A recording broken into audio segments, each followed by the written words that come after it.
Hi, Mama. Hey, I've got a question for you. Are you being affected by the motherhood penalty? Did you know that mums overall end up being traditionally less successful, yes, than men, but also other females who ended up not having children?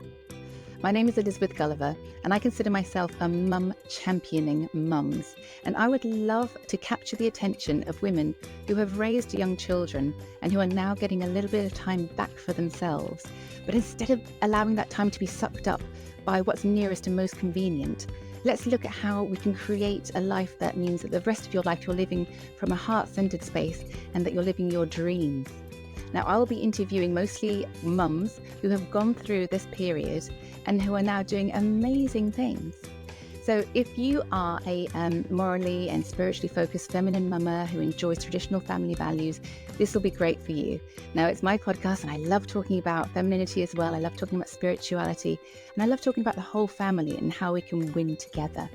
Now, if you're curious about that motherhood penalty, then I have put a little quiz together for you that you can get free in my toolkit. You'll find it on elizabethgulliver.com. Okay, on with the show. Okay, and we are recording. Hello, everyone. I am here today with a very special guest. His name is Kyle Jetsel. And this amazing man actually wants to talk about his wife. His wife, who between them, they've had 6 children. They've had some amazing times, some challenging times. Sadly, his wife passed away, but she has left a legacy for the family and for everyone else who wants to know about it. And Kyle, obviously madly in love with his wife, would love to share with the world what she intuited, what she crafted in order to be an amazing mum, to be someone who gives to the family, gives to the community. So welcome, Kyle. How are you today? Good. How are you, Elizabeth? It's good to talk to you. Very good. Very good to talk to you too, over there in Boise, Idaho. So first of all, tell me a bit about your wife, Shelly. So my wife, Shelly, was, if you were to describe a Southern Belle, there's a term for Southern Belle, and that was my wife. She was very, very feminine, very kind, very sweet, and she kind of fit the profile of, in my mind, the model of beautiful femininity and kindness and love. And so, and I came from a different world, a world of a little bit more aggression and violence. And so when I met her, it was shocking to me to find somebody who lived in this world of beauty and love and kindness with everything else going on around her. Mm-hmm. So it was really, I was drawn to her, the glow that she had, this brightness, because of the way she viewed the world and the way she approached everything in her life. Wow, that sounds to me like the epitome of a woman who is able to just radiate femininity at its most beautiful. And how wonderful that that she felt relaxed to express that with you, and that you appreciated her for it. Yeah, so much, and it was interesting to watch her go through the cycle of, when you're young and you don't have a lot of responsibility, so to speak, Mm-hmm. right? And the world is kind of up for your design, I think. Yeah. And I think once we started having kids, we had 4 boys consecutively after that. And Mm-hmm. my boys kind of took on my persona, which was wild and feral and completely out of control. And I think for a moment, it was shocking to her. Okay. Because she had never experienced that kind of energy and craziness and chaos. So that's interesting, because that kind of brings up the nature nurture debate, doesn't it? Because she was raising them, but they inherited characteristics that weren't necessarily anything to do with how they were raised. Absolutely. And I think it's, when little guys, especially little boys or little boys, they're kind of designed a little bit crazy and a little different, and they're trying to figure out the world, and they're trying to understand how they fit in and who they are. Mm-hmm. And they were extremely, extremely challenging. Yeah. And she had never really experienced anything like that. And so she realized pretty quickly, and I kind of watched her go through this cycle of, am I just a bad mom, or are these boys just crazy human beings, or am I messing them up real bad, or is it you? She pointed the finger squarely at me. because she knew of my past. But Uh-huh. she realized pretty quickly, I think, and I say pretty quickly, that's years. When you're raising kids, Yeah. that could be years, Yeah. that these boys weren't going to be controlled, Right. but her job was really more to aim them in the right direction, because they were not going to allow her to suppress their strong will. Okay, But good. Yeah. but more likely, she realized pretty quickly she was going to have to love them down a path of kindness, and learn how to be good men that were kind, and just going to use their strong will for good, right? Kind of like Yeah, a and super channel it in the right direction. channel it in the right direction. Yeah, Yeah. absolutely. Because in the end of the day, we do need people in this world who have a strong will. We can't have everyone just be able to, be pushovers. And isn't it wonderful that there are people being raised like your sons who have this strong will, who are being raised by wonderful parents to give them a sense of what's right and what's moral. And that's probably better than the alternative. Yeah, and I think yeah, that's a great point, because they're not, the alternate to that is that she fought with him. And there was some of that too, right? I mean, there were times where I would come home and she was pulling her hair out, Oh, yeah, bless her. and she was saying, "You know what? I can't take this anymore. Yeah. I need a break. Hmm. These kids are out of control. Hmm. They're yours." And she would almost throw them at me Yeah. because of the chaos that they were causing. And not because they were bad. It's because they were little boys, and Yes. they were figuring things out, right? Energetic little boys. Yeah. Because And go ahead. overall, generally speaking, there is a real difference between little boys and little girls. And four little boys all together, I can imagine that therefore compounded this nature of little boys. Yeah, I, I could tell you some stories, but I won't. But I'm sure you could. I'll never forget. I'll never forget. Over a period of time, I worked hard at work too, and when I would come home and she would throw them at me, I would be a little bit frustrated, right? Because I'm Uh-huh. like, I'm tired too, you Yeah. know.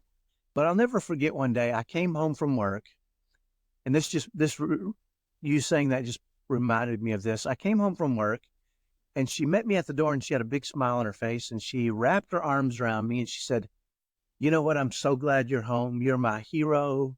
You're like Oh. my knight in shining armor." And Oh. she said, "Is there any way, the kids have been a little crazy today? Is there any way you could take care of them for just an hour or two while I just get away for just a moment?" And then she said, I love you so much. You're so great to the boys. And she really schmoozed all over me, right? And I said, "Of course, yeah. Great Anything for you. tactics. Anything for you. Thank you. I love you too," right? And she just Yeah. smothered me with love. And then Oh. she left for a couple hours, right? And Hmm.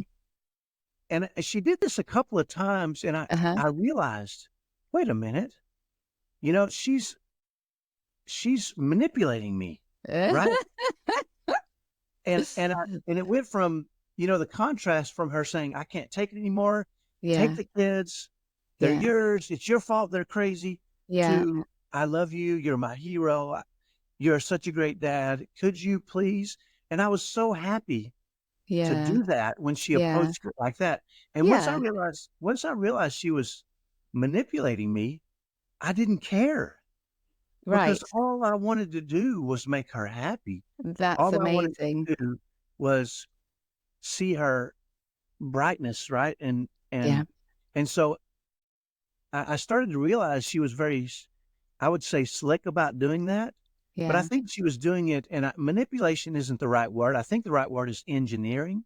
Well, I was going to say maybe instead of thinking about it as manipulation, it could just be the fact that she learned how to communicate with you better. Now, just quickly, you have 6 children altogether, is that right? I do. Okay, so maybe you can tell me then, maybe this would segue quite nicely onto how did your wife have any coping strategies? Is there anything that you can sort of help other women if she has 4 boys who are maybe rambunctious, for want of a better word, and 6 children in total? It sounds like she definitely started to create a method of coping. Is there any elaboration on her coping mechanisms? Yeah, I'd love to share with you. One of the really neat things that we found after her passing, and after she passed away, we were cleaning out some things, and I went through some of her things and found a very interesting, I'll call it strategy. And I remember when watching her when she implemented this, but she never really shared it with me. And I thought it was Wow. really interesting because I watched her go from she was uh she didn't have a lot of energy, and that's understandable when you have all these kids running around.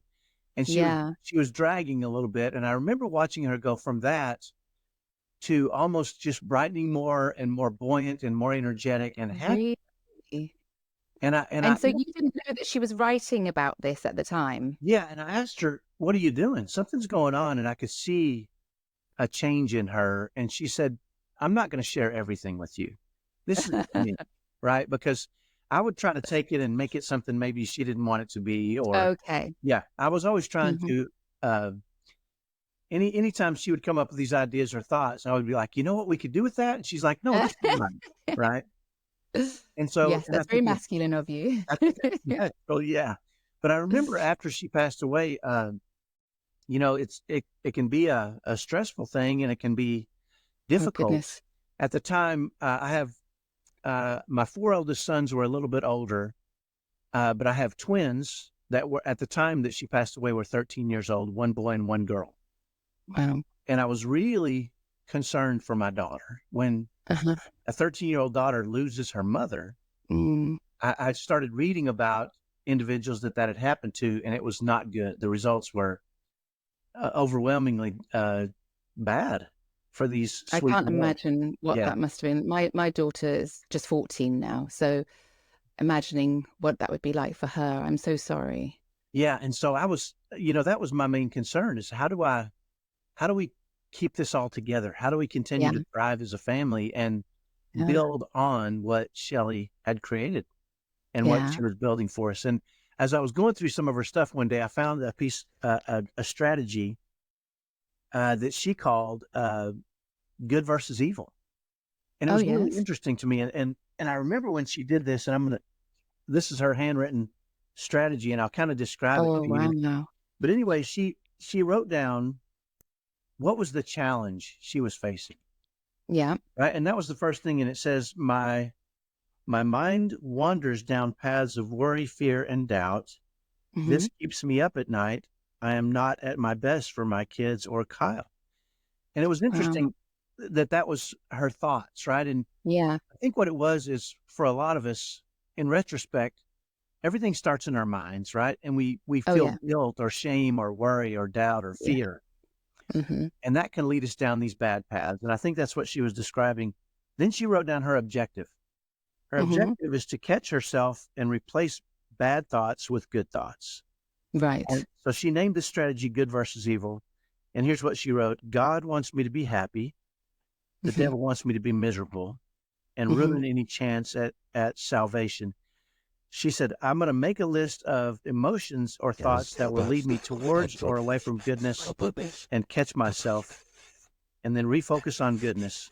And so she made a list of emotions. It was really interesting to me. On one side, she wrote down good and evil. On Yeah. the, on the evil side, she wrote obsession, worry, doubt, discouragement, fear, frantic. And on the opposite, she wrote what she described as an opposite emotion. Right. Opposite from worry is comfort, Yeah. and opposite of doubt is um, belief, Right. and opposite of discouragement is encouragement. And it was really interesting because watching her, I watched her go from just tired and exhausted, and kind of her spirit wasn't as strong and buoyant and bubbly as normal. Yeah. So really changing that, and as I watched this, I realized that, and as we have applied this in our family since her passing, what we've seen is everything starts with a thought, and if we feel guilty, guilt will take us away from goodness, right? It'll make us Mhm. feel like we're not Yeah. enough, Yeah. or we aren't doing the right things, and so across from guilt, she actually wrote, let me see if guilt was one of them. Buoyancy is what she wrote across from guilt, right? And Wonderful. and and she actually, one of the strategies she did share with me is a strategy she called 100% accountability and a whole lot of grace, is what she called it. Mm, And it was that so sounds neat to watch marvelous. her when she would make mistakes with the kids or with me, and she would, and I say mistakes, but we're all human, right? We're Hmm. all imperfect, Hmm. and we're gonna do things that we're not proud of, Hmm. and we know we can do better. Yeah. And so instead of beating herself up about it and feeling guilty and maybe shame or wondering if she was a good mom, she would take accountability for what she said her actions were, and then she would give herself a lot of grace, and she would get right back on the wagon and take off, right? And and and I watched her go from, like I said, being tired and just feeling overwhelmed to just Hmm. buoyant. And it changed That the is and amazing. it changed the mood of our family. And it was Wow. really interesting to watch, because her statement to me was, she sets the tone, Yeah. right? And when I remember her saying to me one time, when the mood when the mood in our family is good, it doesn't matter what's happening. We can be facing Uh, challenges, but if the yeah. mood is good, everything's going to be okay. Yeah. If the mood is bad, then everything can be going perfect. And if the mood is bad, we're in trouble. Yeah. And so Absolutely. she made it a point to set the right mood. And this was her strategy, which is to catch herself in those difficult emotions, the worry, Yeah. right? But what's the opposite of worry? She wrote comfort, Yes. right? If she feels herself being worried, how can she comfort herself? What can she think about? Or, what gifts or blessings can she focus on? And Yeah. her focus really led her to the good mood and to create this mood of happiness and joy in our home. And it really created a world where our kids, she also used to say, as parents, we bleed into our kids. If we're angry or frustrated or bitter, that's going to bleed into our kids, Yeah. and we're going to get that back from them, and that's going to create Yes. a trouble for us, right? But if we're happy and joyful and kind and loving, that is also going to bleed into our kids naturally. So it's really up to us as parents, and specifically her. She would say, I've got to keep my mind right. And that's a big challenge for all of us, is to keep our minds right, Yes. because that's where it Yeah. all starts, right? It all starts there. Absolutely.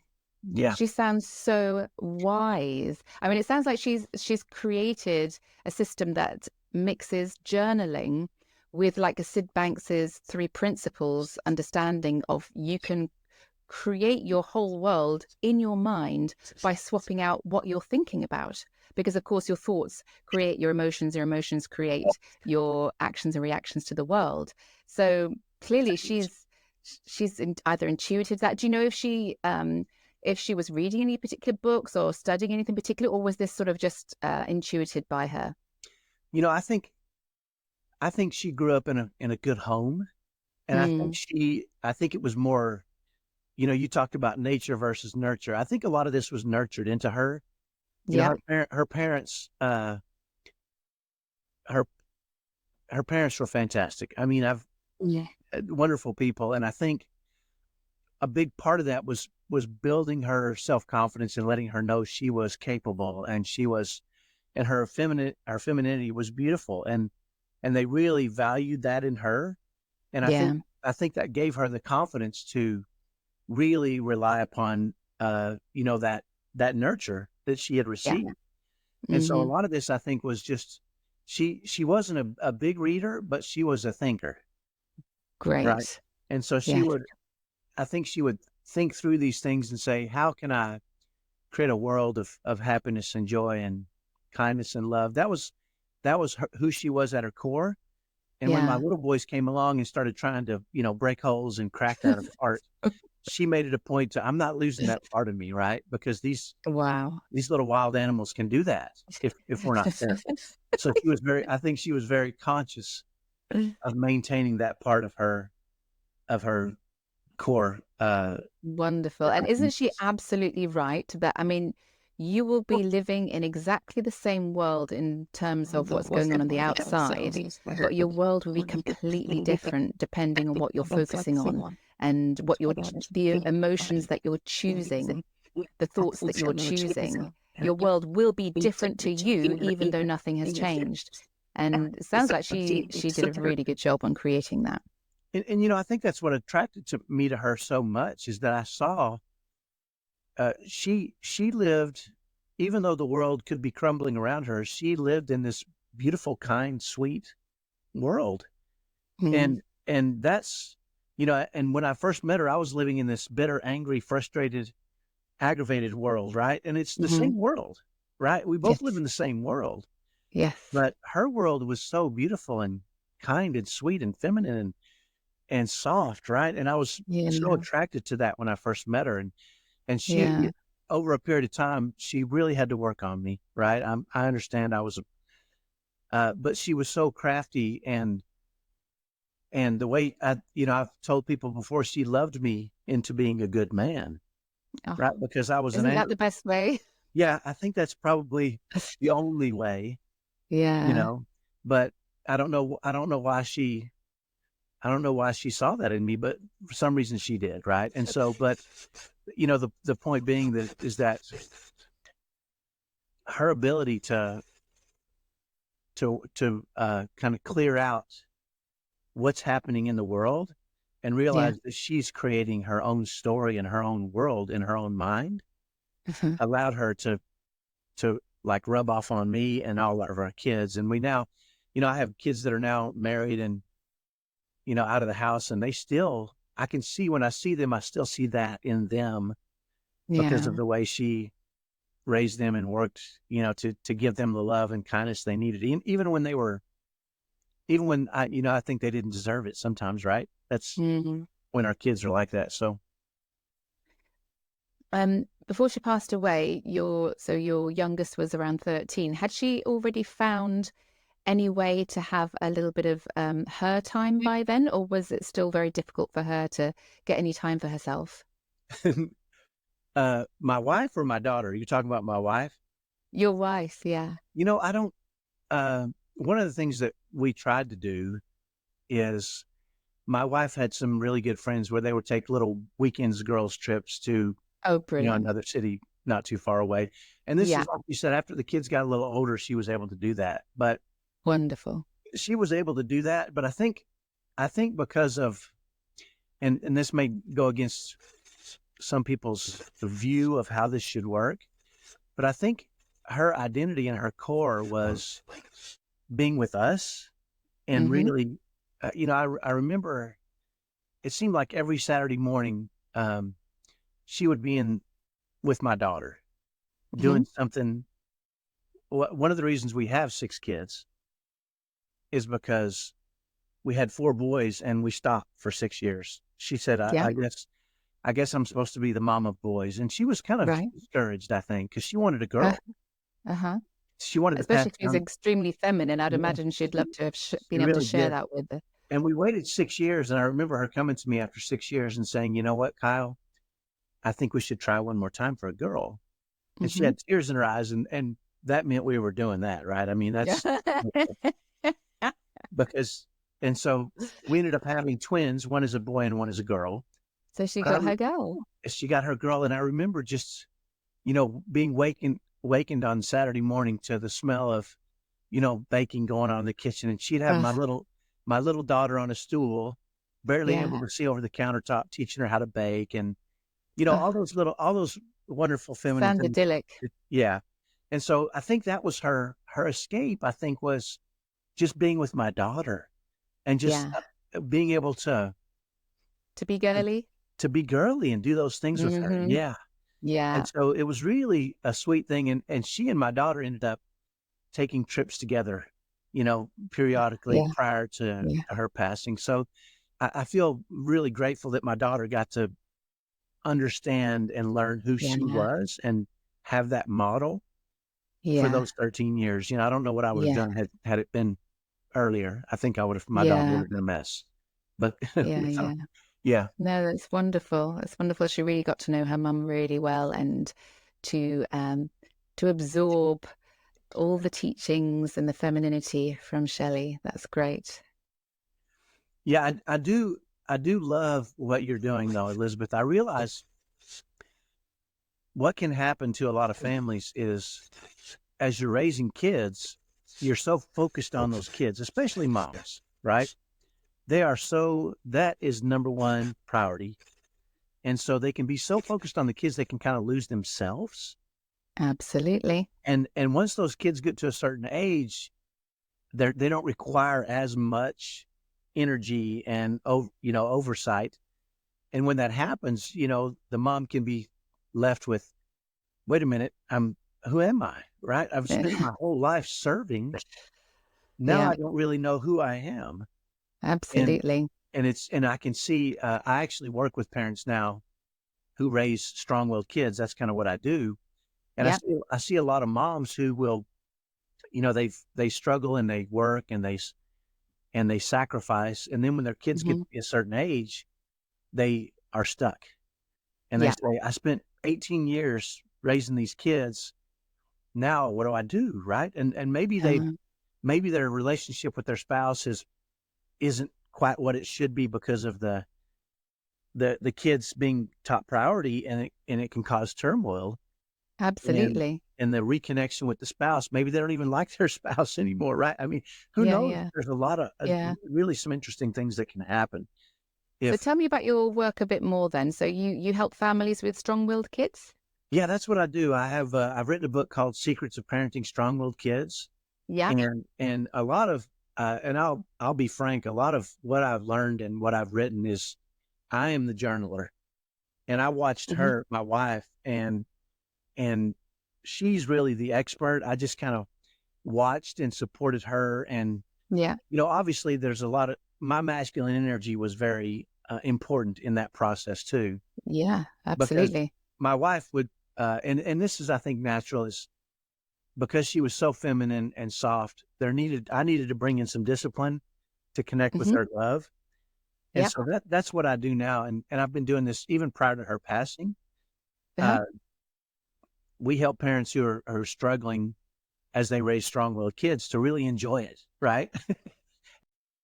It sounds like you, through her work, have been able to take that and apply it to help other families who are going through a similar thing, so that even though they might not be able to change their families, they might not be able to change their situation, they can change how they relate to it, which will then make them in a happier place. That's a great way to say it. My wife used to call it being stuck in traffic, right? Uh-huh. We've all been stuck in traffic when we were late for something or in a hurry, and Yep. traffic will make you crazy when you're late Yes. or in a hurry, right? Yes. And there's people honking and they're angry and they're frustrated and they're mad, and then there's also others who are stuck in the same traffic that aren't late for anything and that are just turning on some soft music and just enjoying the sunshine on their face, or right, Absolutely. it's the same traffic, Uh-huh. but how is it that some, right, are calm and thoughtful and Mhm. enjoying the moment? And so my wife was an expert at really just understanding, there's two ways I can look at these wild animal kids, right? I mean, Mhm. I can either work with them and help them and understand who they are, and that's a big part of raising these strong-willed kids. My wife used to say, uh, our kids, strong-willed kids, are like velociraptors, is what she would say, right? If you've ever seen the movie Jurassic Park, I don't know if you've seen it or I not, but have. yeah, when they first create the velociraptors, they have them in a big giant cage with electrified fences all the way around, right? And these velociraptors are systematically testing those fences all day long, every day. They're Yeah. never going to give up, right? And Yeah. eventually, in the movie, they're smart. These velociraptors are looking for weaknesses in the fences, and they're creative, right? They're testing it in different spots, and they're persistent. They're never stopping, right? And so Yeah. she says, in the movie, they turn off the electricity for 30 seconds, and they're out. The Yeah. velociraptors are out, and they kill everything, and they have to leave the island, Yeah. right? Yeah. And she said, kids are like velociraptors in that they're smart, they're creative, they're persistent, and they're Yeah. they're going to do what works. And it's not because they're bad. Kids are not No. bad. It's their No. kids. Yeah, And yeah. so they're trying to figure out how the world works. And she says, as parents, if we're combative with them all the time, or if they're defiant and we attack them, they start to figure out, okay, I gotta figure this situation out, and I can manipulate mom or dad, or I can. And so really, kids do what works, and it's our job as parents to help them understand that goodness and kindness and patience works better Yeah. than screaming and yelling and fighting. And because we went through all that too, right? And Yeah. so that cycle for her was, it's important to understand who our kids are first, Mhm. because sometimes I think as parents we go, why won't we just do what I say? Right? Absolutely. Well, the answer is because they're velociraptors. They're not designed like Mhm. that, Yeah. right? They're creative, they're smart, they're persistent, they're seeing how the world works. And Yeah. so as parents, we have to create a world where the good stuff works, right? Yeah. And they can use their power and their strength and their courage and their strong will for good out in the world. But Yeah.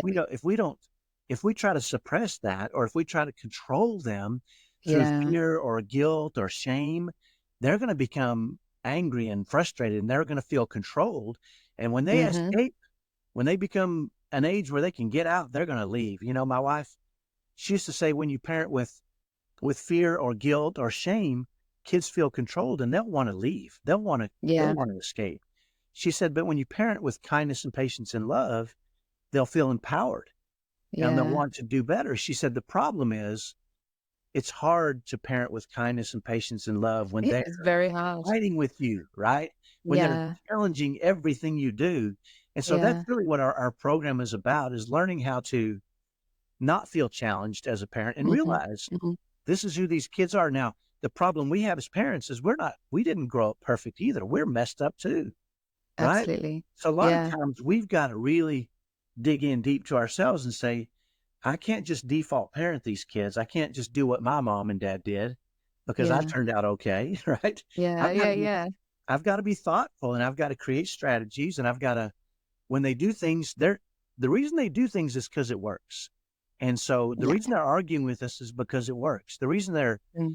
defiant is because it works. How do Yeah. we as parents change the world so that it works for them to be, you know, a little bit more compliant, or a little bit, less defiant, or the sibling rivalries and the fighting doesn't Yeah. really work, right? And so that's And every really, child is different, aren't they? So, like you said, just because your parents raised you a certain way and I came out okay, it doesn't necessarily mean, and it's normally quite a rude awakening for parents when they try the same thing that their parents did, and they're like, why isn't this working?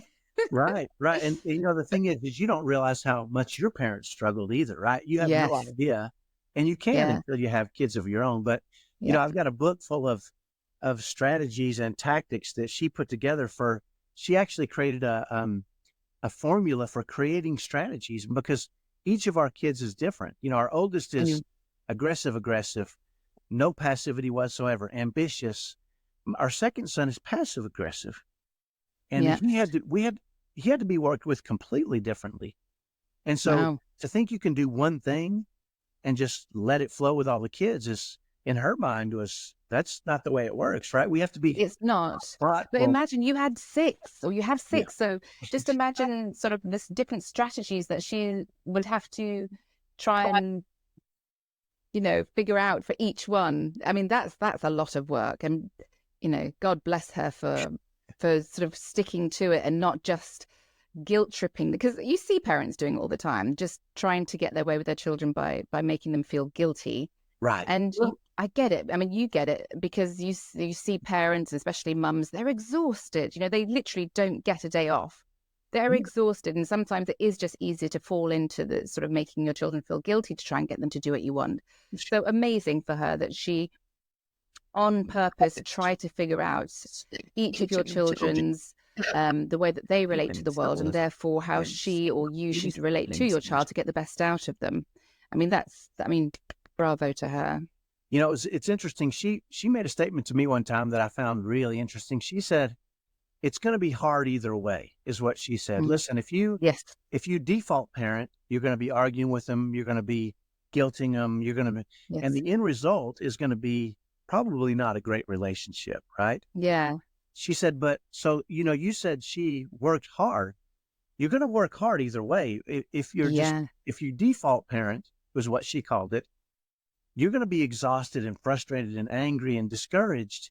And you're probably going to end up with a damaged relationship, and your kids are going to have trauma that maybe they didn't Yeah. necessarily have to have. She said, but her work, she thought, when you figure out how to parent with kindness and patience and love, and you do the work, she said, when you experience the same event, but you're kind and patient and loving through this event, she said, you're energized, right? And Yeah. so it gave her energy. All this work, you're going to have to work either way. Why not do Yeah. the kind of work that makes you feel like a great parent, number one, and number Yeah. two, helps you get better outcomes and develop a deeper, better relationship with your kids.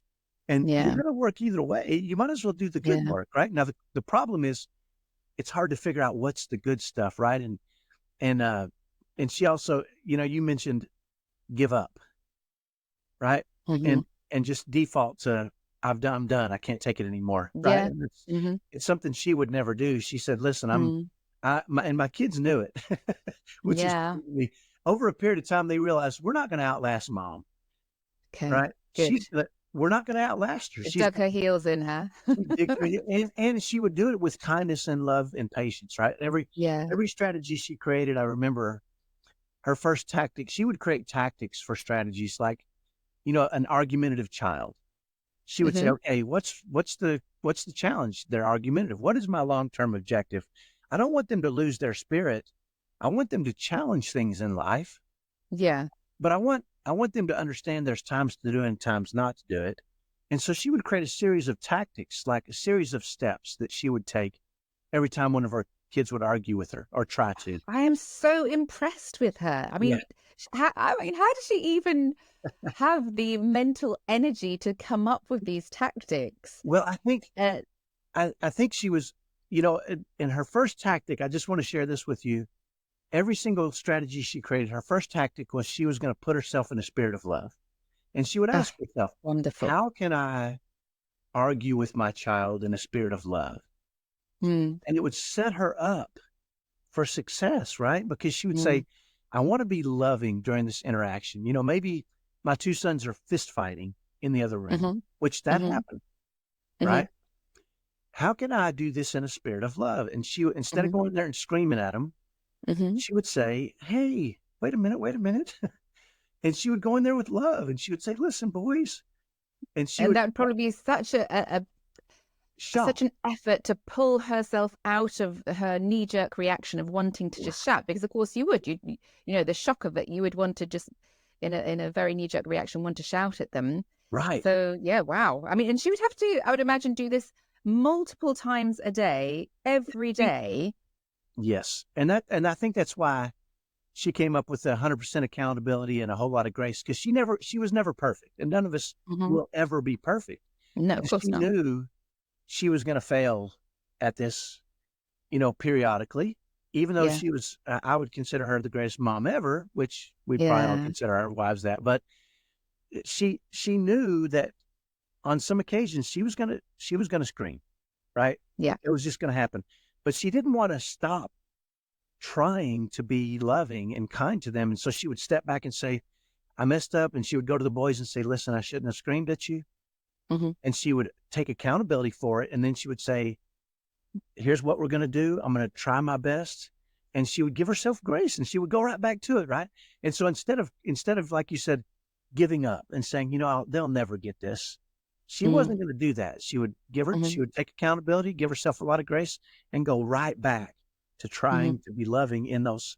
She called it, just loving in those heightened emotional moments. The first step was to Yeah. put herself in a spirit of love, and that could be. Wow. And keep in mind, I've got one of my sons who's severe on the autism spectrum. Hmm. He did some things. I mean, if you know anything about autism, they're capable of some crazy stuff. And he did all those things. He Yeah. smashed his head through windows. He would throw Wow. rocks at my Yeah. wife and I on occasions. He would just, Wow. because he was in a meltdown state, an overwhelmed state with his autism. And Hmm. so it's really hard when somebody's coming at you with their fists, right? It's really hard to be loving. But I can imagine it would be extra hard in those moments with the autistic son when you can't reason yeah, with them. and Because, imagine not being able to reason forever. It's not a yeah, problem that can be solved, uh-huh, right? And so I think her ability to say, I'm never going to solve this, but you know what? It's a valiant thing for me to love him no matter what yeah, he does and forever. absolutely.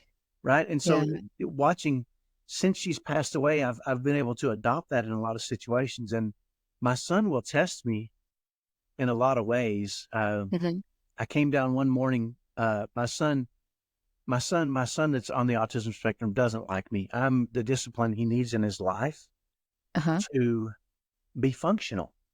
yes, And so he doesn't like that. He wants to do whatever he wants to do whenever, he's a 25 year including old. sort of throwing rocks and, Yeah, he's a 25-year-old man in a 5-year-old mind, right? okay.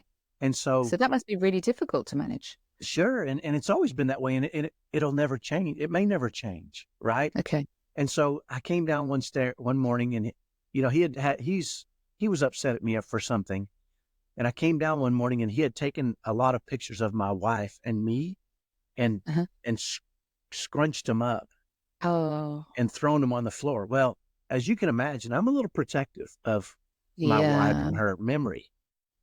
And when I yeah, came down, I snapped into just fury. I knew who did it. I knew what it was, and I was ready to go get him, you know. yeah. But I realized in that moment, it's not going to be helpful. It's going to probably be hurtful. It's not going to be productive for me or for him.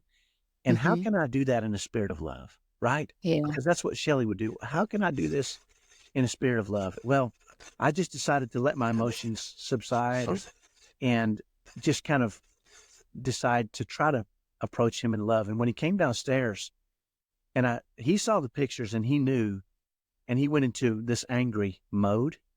Yeah. And I said, please, Eric, please don't wrinkle up. And it changed his emotions immediately Okay. because I was passive. And I said, Yeah. please don't do that. Those are pictures of your mom, and I love your mom. Yeah. I was compassionate to his, he just doesn't know how to handle his Of emotions. course. Yeah. Those are very big emotions and he doesn't have the capacity to handle them. And so I flattened them out, all these Hmm. pictures, and I stuck them back on the board right where they were. And now they're all wrinkled Yeah. up there. And I think it kind of describes, they're more beautiful now to me than ever because it describes Mm. our family, right? Yeah. Even though we're torn and wrinkled and battered, Yeah. we still Yeah. have love that we need to have in our homes. And it's all because of her ability to set that tone and to really express love even in those heightened moments. And again, catch yourself, that strategy where you got to catch yourself in those emotions early. And Yes. her ability to do that Definitely. allowed her to reset herself frequently and Hmm. pour love on her kids, even in those heightened moments, even when they were challenging her. Yeah. Wow. It reminds me of those Japanese vases that become more precious once they've been broken and then That's they've right. been fixed again. Yeah, because it tells a story, doesn't it? It And does. your pictures now tell more of a story of your beautiful wife and your family. And of your beautiful wife, could you tell me a bit more about her relationship to her femininity? I mean, did she relate to herself as a very feminine woman? I mean, I'm assuming yes, because you keep talking to her about her as a very feminine woman. What was did she enjoy hair and makeup and clothes? I mean, as a mum, she probably didn't get much of a chance to do that, but what was she like with relating to her You femininity? know what? She called it dolling herself up, is what she called Oh, it. wonderful. And Yeah. and I remember, I think, because um, she was always very feminine, and I think because of the way I looked at that, I think she Hmm. really poured it on. Oh, I great. remember we would go to church every Sunday, and when you have a lot of kids, it's hard to get them all there on time, right? I mean, Yes, of course. and so I would usually go. We would take two waves of kids to church. I would take the Uh-huh. first wave that was ready, Yep. and we would sit down, and then she would bring the second wave, sometimes late, sometimes on time. Hmm. We tried to be patient and Hmm. realize being there was more important than being there on time, right? Hmm. And I remember somebody saw me watch her walk in, And they came to me afterwards and said, I love watching you watch your wife walk in The way you look at church her. Oh, because, and they were right, because she would come in and just, it was like a, it was like that movie where, a beautiful woman comes walking in, just swaying and so feminine and beautiful, and tosses her hair back. Right. And I would imagine that's the way I saw her, because I think she realized I, that it was a powerful thing for me to see. And yeah. so she would doll herself up, and she would never, I'm a t-shirt and shorts guy. I mean, if I Hmm. could throw on a pair of shorts and a t-shirt, I'm good for the rest of my life. I'm sure she was very happy with that too, because you're a masculine guy. Not her. No, she would take her time, get ready, and make sure that she looked the way she needed to look. And it gave her Wonderful. confidence, right? And it made her feel good about herself. Not because she cared so much, I think, about the way the world she looked to the world, but the way it made her feel. And Exactly. And I think yeah, that's so important for every woman, if she is, and most women are very feminine, to then honor that side of yourself and allow yourself to do whatever it takes so that you do get to feel that. You do get to feel that you are shining. And I love that she still was able to, even on a Sunday when it's very difficult to get all the children ready for church on time, that she still managed to doll herself up.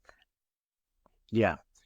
It's one of my favorite memories of her, is just watching her walk Yeah. towards me. Yeah. And I'll never forget.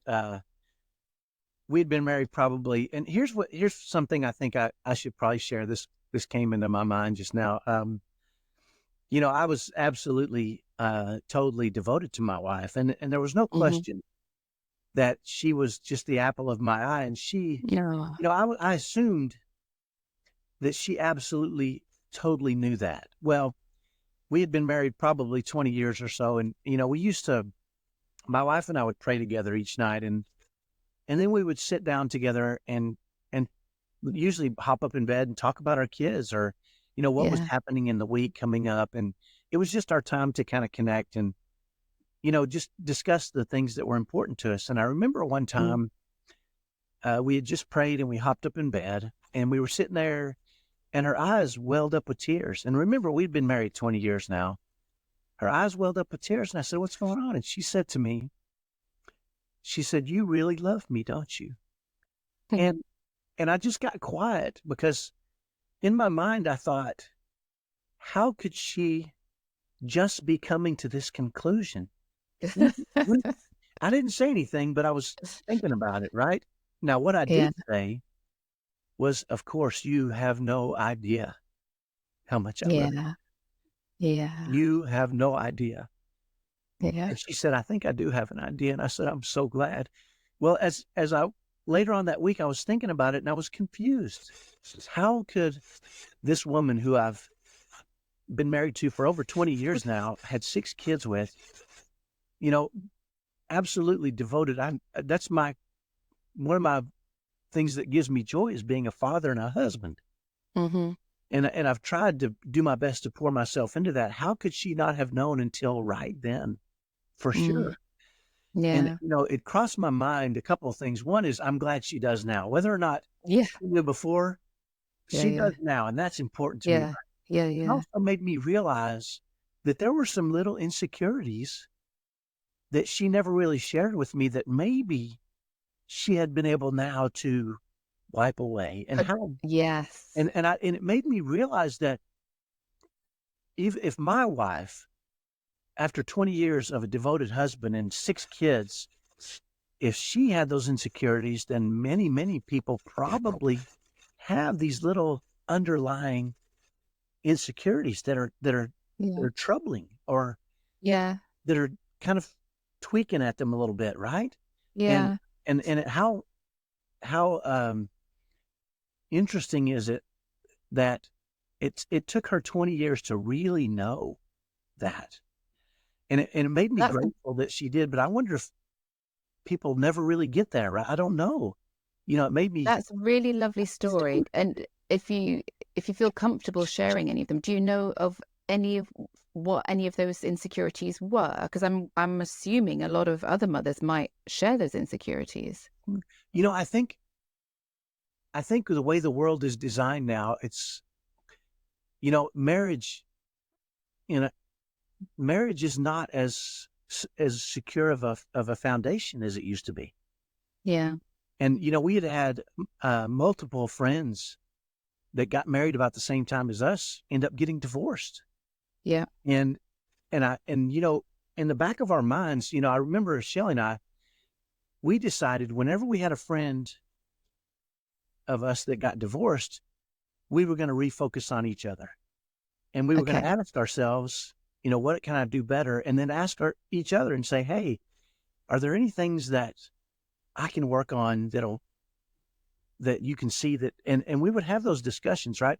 We use that opportunity as a triggering mechanism to Yeah. say, we need to get closer. And so I think maybe in the back of her mind, you know, as beautiful and as wonderful as she was, and as much as I tried to treat her like my queen, I'm sure that I said and did things that made her feel like, in some cases, none of us are perfect, right? Relationships are Yeah, of hard. course.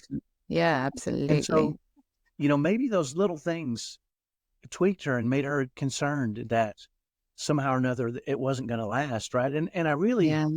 I really don't know the answer to how to overcome those things individually, Yeah. because I know there were times when she wanted me gone too. I can promise you there were times when she was very unhappy with me and the way I was doing things, and she would But how express. great that you both had the foresight when you saw other couples around you who were getting divorced. How wonderful that you were almost future planning, and for that not to happen to you, the two of you, Well, that would be a trigger to kind of re-solidify your relationship together. yeah, I think it's a mistake to think that you're above anything, right? Yeah. I mean, if it can happen to our friends, it can happen to us. How are Yeah. we gonna face these things together, right? And Mm. let it help us grow together. And you know, I realize also there's relationships that aren't meant to be, right? There are bad relationships, and so I don't want to project that I think every relationship should stay together, right? Yeah, agreed. There are some that absolutely should not, but you know, the comfort that you can get to, and you know, you mentioned after the kids get older. As our kids got older, we got closer and closer, and my wife and I Oh, that's had great. developed this. We called it a top 1% happy marriage. And now some Oh, people would say, that's lovely. how can you quantify that? And I would say, well, I believed it was a top 1% happy marriage, and she believed it was a top 1% happy marriage. So that's Mhm. enough for us, right? Yeah, absolutely. That means it's a You top know, there's 1% no happy marriage. no Yeah. percentage of marriage police anywhere, so you get to decide. And if you both felt that way, then that's your truth. Yeah, and you know, other people saw it. I mean, I remember I think around 25 years, we decided to change banks for some reason. And it's not Yep. easy when you change banks, right? So we had to go into the new bank, and we were sitting in front of this banker, she was probably a mid-30s lady. And as things are going and we're signing paperwork, and my wife and I are just chatting, you know, Yep. as you do in those Yeah. situations. And as we were finishing up, this sweet little banker, she says to my wife, she says, "Are you guys newlyweds?" Yeah. She smiled really big, and my wife started laughing. And she said, Oh, that's "No, we've been lovely. married for 25 years." What a And compliment. the lady said, "I've never seen a couple. I meet a lot of couples who are newlyweds in their second, Yeah. third marriages Yeah. that are treating each other the way you guys are. I've never seen a couple Yeah. that treats each other and is enjoying each other like you guys are." Yeah. And as we left, my wife said, I think we just restored her hope in love, you know, and Yeah, it was a really beautiful absolutely. thing to see, but not without, and this needs to be really clear, conflict, right? And not without Hmm. arguments, and not without Yeah. times where I know she didn't want me around, and there were times when I thought it was over, right? I mean, there's Uh-huh. all those Uh-huh. things are going to happen in every relationship. It's Yeah. just it takes work, and I knew she was willing to always do the work if I was willing to do the work, and I was, Okay. Well, and that's so I really think fair. that's a big part of it. Yeah. Yeah. Oh, that's wonderful. And I know that she passed away just a couple of years ago. Had she already started any kind of career in her own right? Do you feel, I'm just curious as to what would have been her vocation that she would have chosen? Would she have chosen to work with you in what you're doing? No, my wife was kind of quiet and reserved. She didn't like the spotlight, Uh-huh. but she had created a what I called a micro business. And it was, she created something called the Green Apple Boutique, which is, my wife was very crafty. She liked to sew. She liked to take old furniture and refinish it. She liked to do all these Ooh, I things love that that. she Hmm. loved to take old stuff or stuff that was not as beautiful and make it beautiful. And Right. upcycle it. And so she Yeah. created this business called the Green Apple Boutique. And about 2 or 3 times a year, she would get a venue and invite all kinds of different people who had their own crafts to sell their crafts at her boutique, her show. And it was a Yeah. pop-up Yeah. boutique. She would find different locations to do this. And she had been doing this the whole time from the time our kids were little. This was what I remember her first boutique. There was 3 vendors there, right? Uh-huh. And then it grew and grew and grew. And by the time she passed away, she ended up getting a partner to help her with the business side of it, because she was more into Uh-huh. the creative side of it. They had grown it to 80 plus vendors now would show up to their show, Wow. and they would do them 3 or 4 times a year. And Yeah. it would give a lot of moms, frankly, an Yeah. opportunity to create and make these handmade items and then sell them to the public, and maybe fund Christmases or whatever they did with that money. But So she had the opportunity to follow what delighted her, and then it turned into something that just grew and grew. That is a really, really wonderful story. yeah, she did. Yeah. And it's that boutique, by the way, is still almost 3 years later, is still going strong. It's Oh, grown that's into something wonderful. above and beyond her. But it's interesting And that is that in your local area then? it's in Boise, Idaho. Yeah. Yep. Marvelous. Marvelous. I mean, I know that you can't exactly speak for her, but being the person who knows her best in the world, if if I was to ask her what her advice would be for other mums sort of trying to transition or also just trying to survive with children and then transition in their own right, um, what do you think she might advise other mums? So I'll tell you what she told me one time. I came home from work one day and she just had a big grin on her face. And I said, "What's going on today?" And she was always, she was pretty good about, you know, greeting me with happiness, and That's because marvelous. I think she knew she could get more out of me if she Uh-huh. expressed Uh-huh. happiness. Right. And Yes. I think that's the case with everybody. But Yes. I said, "What's going on today?" And she said, "I learned something interesting today."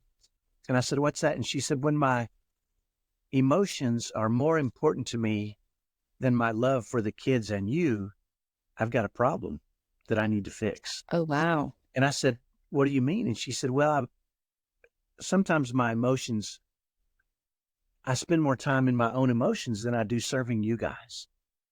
And she said, Wow. that's going to cause me problems." And she says, "So I've really got to manage, and you talked about it earlier, is being thoughtful about your approach and handling your mind. We both know thoughts lead to actions and actions lead to character, right?" Absolutely. Yeah. Hmm. And so managing what went on in her mind, I think, was the most powerful thing she learned. And it was really her ability to say, um, I need to reach outward, and happiness and joy, Yeah. and spread that. I Um, think that's the best thing that anyone can learn, to be honest. sure. Even in the most difficult of situations, right? There are going to be tragedies and I think that's the legacy she left for our family and our kids. Yeah. They knew who she was. Yeah. She poured love and kindness and joy on them. Yeah. And that is what they want to do. And so they've, being able to find her writings and talk about her and how she would handle situations has uplifted my children. And, Ah, yes, I wanted to ask you about that. So how was it when for the whole family when you found her writings? you know, it's kind of hard, by the way, to go through somebody who's passed away, to go through their stuff is Ah, it's hard. It's devastating. It's painful. yes, But I yes. knew, as I found these things and I would present them to my kids, they would think, oh, they realized, and I think that it was more than just who she was. She was Hmm. very systematic and thoughtful in Hmm. creating who she was, right? Yeah. It wasn't just who she was. She wasn't just designed this way. She had No. to work at Yeah, she did it on being, purpose.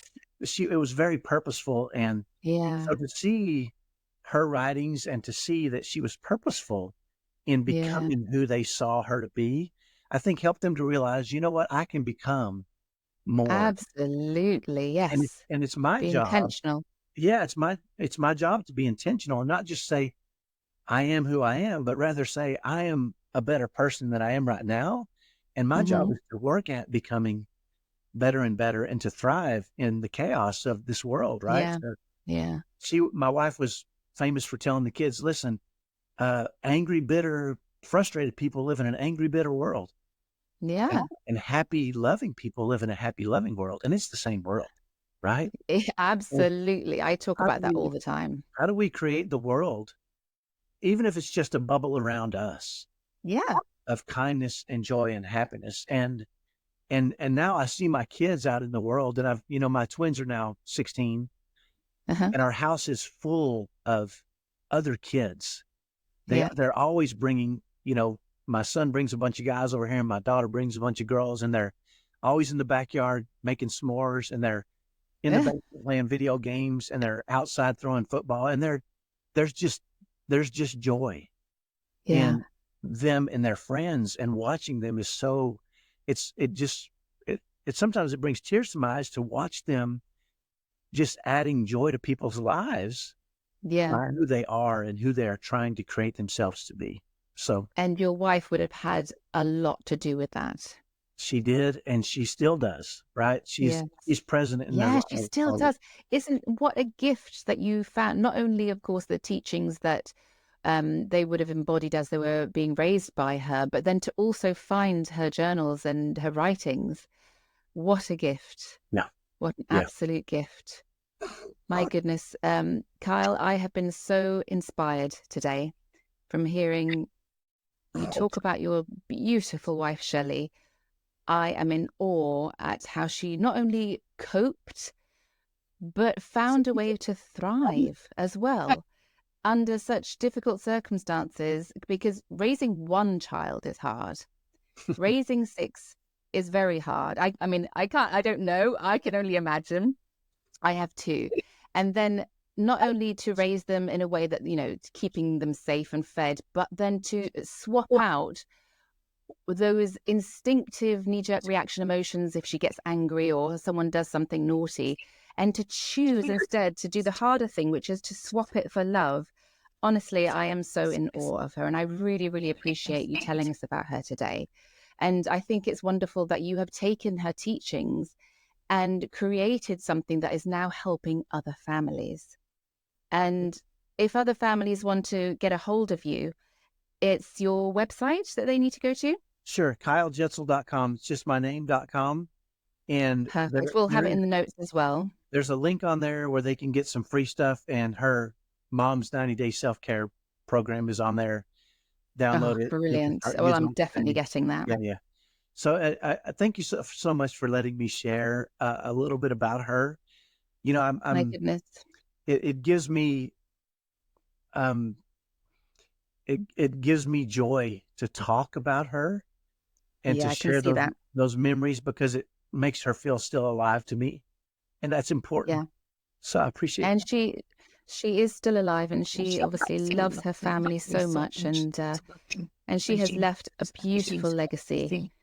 And I cannot tell you how much I appreciate learning about how lucky we are to have people like Shelley in this world. So thank you so much. Thank you, Elizabeth. Take care. You too. Bye.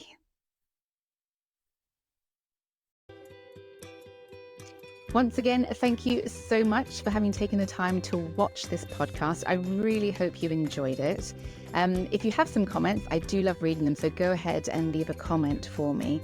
If you're a mum and you have an inspirational story that you think would help other mums, then why don't you get in touch with me at info@mamastimetoshine.com so you can also be on the podcast. And if you haven't liked and subscribed yet, please go ahead and do so. Okay, till next time, bye.